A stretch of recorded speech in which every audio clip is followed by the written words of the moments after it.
C'est l'heure du rendez-vous avec vos experts Serre France Maine-et-Loire sur Oxygène Radio. Bienvenue sur Oxygène, nouveau rendez-vous avec le Serre France Maine-et-Loire. J'accueille Michel Besançon. Bonjour Michel. Bonjour Laurent. Vous êtes directeur adjoint du Serre France Maine-et-Loire et nous parlons chaque semaine de comptabilité. En tout cas, on essaie de s'y retrouver et nous parlons aujourd'hui de télétravail. Qu'est-ce que c'est? Comment ça se passe? Ça va, j'ai bien résumé. Oui, bien résumé. Comment ça se passe? Tout le monde se pose la question effectivement sur la mise en œuvre du télétravail.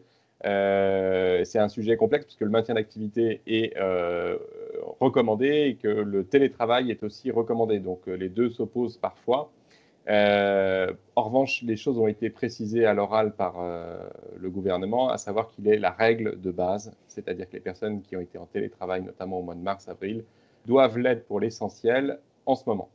Ce qui signifie qu'une entreprise doit faire le nécessaire pour réduire les déplacements de ses salariés et réduire les interactions sociales avec la mise en place du télétravail. Donc les recommandations que l'on peut faire, tout simplement, c'est d'identifier toutes les tâches qui ne seraient pas possibles en télétravail, afin que les personnes sachent exactement si elles doivent venir ou pas. Ensuite, que le télétravail doit être mis en œuvre pour les autres missions, et donc de gérer les flux, tout simplement, pour qu'il y ait une baisse significative des collaborateurs dans une entreprise qui peut mettre en place le télétravail. Ça ne concerne pas les entreprises du BTP, mais dans une entreprise de BTP, potentiellement, des personnes en charge de la gestion administrative peuvent être, par exemple, mis en télétravail, même si ça ne facilite pas les choses dans l'organisation d'une entreprise. C'est là où on commence à rentrer dans la complexité de la mise en place du télétravail. Donc, il y a la notion d'efficience, il y a la notion évidemment de sécurité des personnes. Et en revanche, je recommande beaucoup aux entrepreneurs de faire ce point-là et de le valider auprès des partenaires sociaux et d'avoir un accord d'entreprise qui précise toutes les modalités de mise en œuvre du télétravail ou du présentiel, avec une recommandation majeure, c'est que si effectivement j'étais en télétravail en grande majorité au mois de mars-avril, j'aurais des difficultés à justifier que je ne le sois pas en ce moment. Donc, je dois pouvoir prouver que j'ai mis tout en œuvre pour mettre en place le télétravail et l'absence d'interaction sociale dans l'entreprise.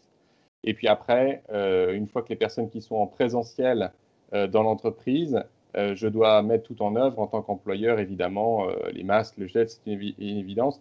Puis je donnerai quelques astuces, c'est la réduction des interactions sociales, c'est l'absence de café ensemble, c'est l'absence de salle de pause et de salle de repas ensemble, parce qu'on sait que c'est là où ça se transmet le plus, évidemment, en entreprise comme à l'extérieur. Donc, les recommandations auprès des entrepreneurs, elles sont claires. C'est mettez en place au maximum le télétravail. Ça va durer qu'un temps parce qu'effectivement, vous risquez d'être contrôlé et les autorités ont bien précisé qu'ils le feraient. Est-ce qu'on leur paye un café s'il y a un contrôle?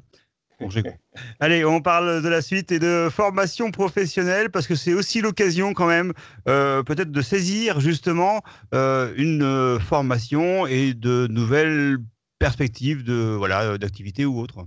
Tout à fait. Alors, la formation professionnelle, il y a un dispositif qui était ancien, le droit individuel à la formation, ce qu'on appelait le DIF communément, qui s'est arrêté le 31/12/2014. Alors, c'est assez ancien. On avait 5 ans pour faire valoir sur le nouveau dispositif qui s'appelle le CPF, le compte professionnel de formation, qui est individuel. Et en fait, la différence entre ces deux dispositifs est très simple. D'un côté, c'était des heures que l'on avait pour pouvoir faire de la formation. Aujourd'hui, c'est des euros qui permettent de payer des formations. Donc, le dispositif, le processus était assez simple, c'était de transformer son DIF, ses droits DIF, en droits CPF.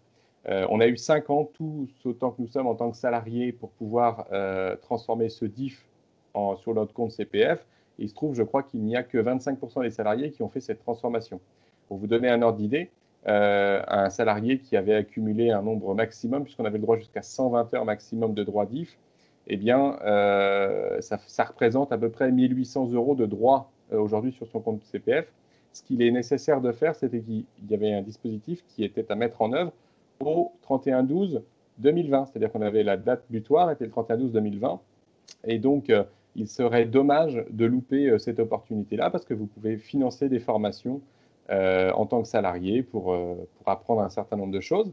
Donc, je peux encourager tous les salariés à aller sur mon compte, alors mon-compte formation.fr, C'est un site, on va dire, de l'État, dans lequel eh bien, on transforme son DIF en compte CPF qui devient des euros qui permettront de financer vos formations de demain.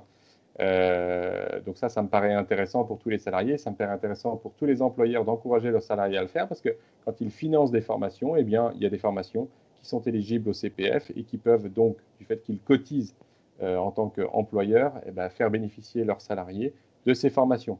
La bonne nouvelle, j'ai envie de dire, dans ce contexte un petit peu des fois complexe, Parce qu'il y a des bonnes nouvelles. eh bien, la bonne nouvelle, c'est qu'on a disposé de 6 mois supplémentaires pour le faire. Donc, l'information que je viens de faire aujourd'hui fait que j'imagine que bon nombre de salariés peuvent aller le faire et qu'ils auront 6 mois de plus. Donc, on aura jusqu'au 30 juin 2021 pour pouvoir faire cette démarche. Donc, faites-le. Il n'y a qu'une personne sur 4 qui l'aurait fait. Donc, je pense qu'il est important que tout le monde soit bien informé. Merci Michel Besançon, directeur général adjoint du CERF France Maine-et-Loire. À bientôt pour un nouveau rendez-vous compte avec le CERF France. Au revoir. Merci Laurent. Au revoir. C'est l'heure du rendez-vous avec vos experts CERF France Maine-et-Loire sur Oxygène Radio.